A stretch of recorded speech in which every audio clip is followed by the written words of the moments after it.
चलिए बच्चों, आज हम लोग सीखेंगे किसी बाह्य बिंदु से वृत्त पर स्पर्श रेखा युग्म की रचना करना जब वृत्त का केंद्र ना दिया हो, वृत्त का केंद्र अज्ञात हो। हम लोग किसी बाह्य बिंदु से वृत्त पर स्पर्श रेखा युग्म की रचना कर चुके हैं जब केंद्र दिया रहता था। बाह्य बिंदु से केंद्र को मिला के उसका लंबार्धक करके इस प्रकार से आगे करी हम लोगों ने। तो इससे संबंधित सवाल जो है वो 11.2 का 7वां है। पढ़िए भाई धनंजय, क्या सवाल है? 7 नंबर क्वेश्चन, सभी लोग सुने ध्यान से। किसी चूड़ी की सहायता से एक वृत्त खींचिए, वृत्त के बाहर एक बिंदु लीजिए, इस बिंदु से वृत्त पर स्पर्श रेखाओं की रचना कीजिए। यहाँ पर कह रहा है कि चूड़ी की सहायता से वृत्त खींचिए। इसका मतलब सिंपल ये, आप एग्जाम में चूड़ी लेके तो जाओगे नहीं, तो मतलब ये है कि वृत्त के केंद्र का प्रयोग हमें नहीं करना है, क्योंकि चूड़ी की सहायता से जब वृत्त खींचेंगे तो केंद्र तो पता ही नहीं होगा हमें।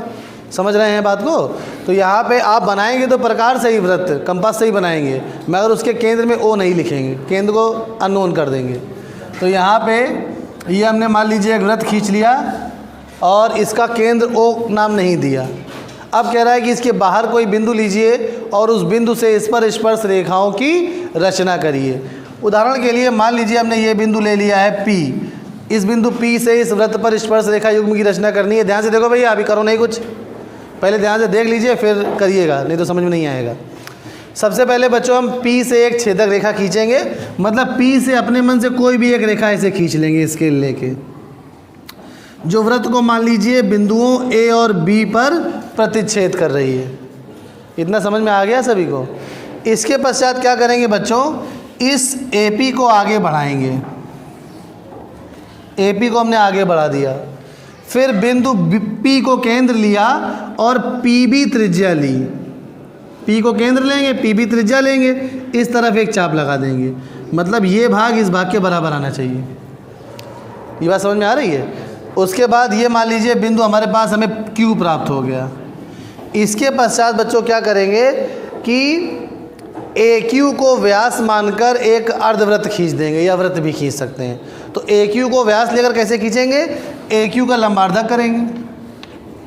ये मान लीजिए मध्य बिंदु आ गया और इस बिंदु से A तक की दूरी त्रिज्या लेके इस प्रकार से एक अर्धवृत्त बना देंगे। AQ को व्यास लेकर एक अर्धवृत्त बना दिया। इसके पश्चात बच्चों क्या करेंगे कि बिंदु P से 90 अंश का कोण बनाती हुई एक रेखा खींचेंगे। तो बिंदु P से 90 अंश का कोण बनाती हुई एक रेखा खींचिए, और ये अर्धवृत्त को जहाँ पर काटेगी उस बिंदु को हमने R नाम दे दिया। इसके पश्चात बिंदु P को केंद्र लेंगे और PR त्रिज्या लेंगे और दो चाप लगाएंगे इस प्रकार से कि वृत्त को कहीं पे वो S और T पे मान लीजिए काट रहे हैं, और फिर हम PS को मिला के आगे बढ़ा देंगे और इधर PT को मिला के आगे बढ़ा देंगे। तो यही अभिष्ट स्पर्श रेखा युग्म की रचना हो जाएगी। अब इसको एक बार हम एक्चुअल में करते हैं तो आपको और समझ में आएगा। चलिए देखते हैं, करा जाए इसको। तो अब इसको एक्चुअल में करेंगे, अभी कोई करेगा नहीं तो करते हैं इसको। बहुत ही आसान है, घबराने की आवश्यकता नहीं है, बस स्टेप बाय स्टेप आप देखते जाइए कि क्या हो रहा है। पहले से करने का प्रयास मत करिए, जब पूरा देख लीजिए फिर करिएगा। ये हमने एक वृत्त ले लिया जिसका केंद्र अननोन है, केंद्र में हमने ओ मार्क नहीं किया है। इसके बाहर मान लीजिए हमने ये बिंदु कोई P ले लिया। इस बिंदु P से हमें इस वृत्त पर स्पर्श रेखा युग्म की रचना करनी है। तो हमने पहला स्टेप क्या बताया था कि P से एक सरल रेखा खींच लेंगे हम अपने मन से कोई भी। तो P से हमने एक सरल रेखा इस प्रकार से खींची कि वो वृत्त को प्रतिच्छेद कर रही है दो बिंदुओं पर।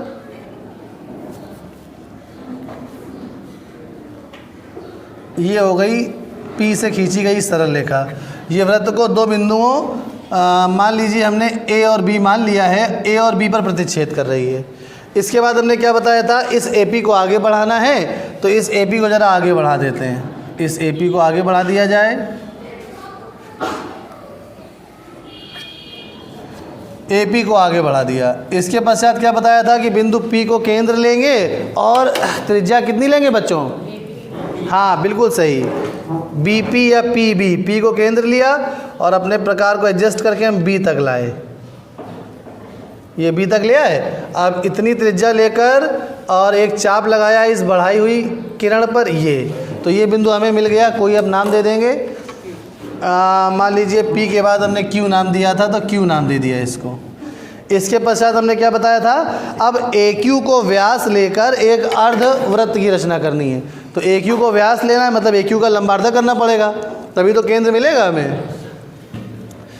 तो AQ के आधे से अधिक त्रिज्या हो चुकी है ये, तो ज़रा लंबार्धक कर लेते हैं इसका और थोड़ा बढ़ा लेते हैं।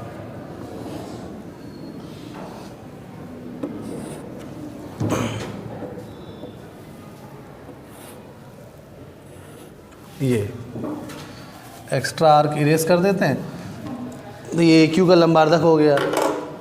अब ये लंबार्धक जहाँ पर मिलेगा थोड़ा शीघ्रता करें, डैश डैश से इसको मिला देंगे और ये बिंदु मान लीजिए हमें कोई O मिल गया है। अब हालांकि अब इस बिंदु को नाम देने की आवश्यकता नहीं है, तो नहीं देंगे, क्योंकि रचना में हम सीधे यही लिख देंगे कि AQ को व्यास मानकर एक अर्धवृत्त खींचा, बस। तो उसमें अब अर्धवृत्त कैसे खींचा इसको बताने की आवश्यकता नहीं होती। तो अब हम पहुँचे A तक,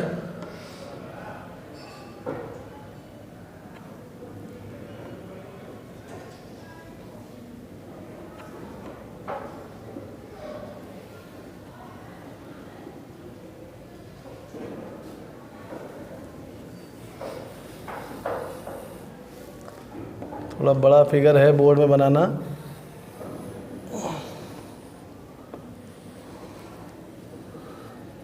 ये तो ये बच्चों AQ को व्यास मानकर एक अर्धवृत्त आ गया। समझ में आ रहा है सभी को? ठीक है, थोड़ी और शीघ्रता होनी चाहिए थी, मगर अब बोर्ड में ये बड़ा फिगर है ना, इसलिए हाथ से कम हो पा रहा है। चलिए कोई बात नहीं, समझ में आ रहा होगा फिर भी आपको। अब आगे बढ़ेंगे। अब इसके बाद हमने क्या बताया था बच्चों, P से एक लंब की रचना करनी है। तो बिंदु P से 90 अंश का कोण बनाती हुई रचना, एक किरण खींच लेते हैं। तो 90 अंश का कोण बनाना तो हम सभी को आता है। तो बिंदु P से 90 अंश का कोण बनाती हुई एक रेखा की रचना कर ले रहे हैं।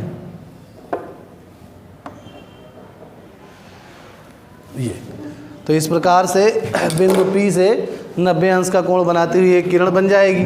देखिए ध्यान से जरा, ये बन गई किरण एक बिंदु P से 90 अंश का कोण बनाती हुई, और ये मान लिया अर्धवृत्त को ये कहाँ पर मिल रही है, R पे।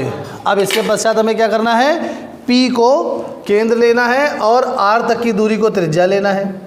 तो ये P को केंद्र लिया और R तक की दूरी को ये देखिए त्रिज्या ले लिया। और अब हम दो चाप लगाएंगे जो वृत्त को दो भिन्न भिन्न बिंदुओं पर काटेंगे। एक ये चाप लगा लिया इस बिंदु से, और एक इधर ये नीचे की तरफ लगा लिया। क्या किया देखिए ज़रा, बिंदु P से R तक की दूरी त्रिज्या ली, दो चाप लगाए जो वृत्त को दो बिंदुओं पर काट रहे हैं, एक ही और एक ही। समझ में आ रहा है? और अब जल्दी से इसको मिला देते हैं बिंदु P से, और यही हमारी अभिष्ट स्पर्श रेखाएं हैं। इसको हमने नाम इधर क्या दिए थे, S और T।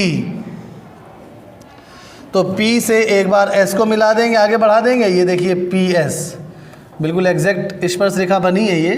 तो ये PS एक स्पर्श रेखा हो गई, और अब P को T से मिलाएंगे बच्चों। देखिए तो ये दूसरी स्पर्श रेखा प्राप्त हो गई हमें।